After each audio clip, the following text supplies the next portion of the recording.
ஆளை பற்றி கோழை பற்றி கூற்றுவனை பற்றி எனக்கு கவலை இல்லை. எப்போ கவலை இல்லை?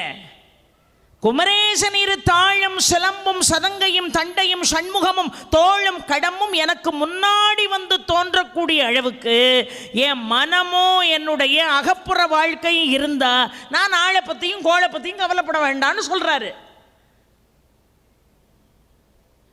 இறைவனிடம் மௌன உபதேசத்தை பெற்ற பிறகு அருணகிரியார் அப்படித்தான் இருந்தார். ஆனால் நாள் என் செய்யும் வினைதான் என் செய்யும், என்னை நாடி வந்த கோள் என் செய்யும்.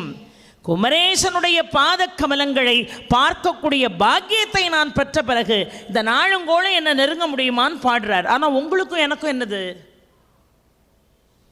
நாம குமரேசனுடைய இரு தாழ இதுவரைக்கும் பார்த்துருக்கோமா? இல்லை பார்க்கும்படியாக தான் வாழ்ந்து கொண்டிருக்கிறோமா? இல்லையே. அப்போ நாளுங்கோளும் நம்மளை துரத்தாமல் எப்படி இருக்கும்? அவர் சொன்னார்,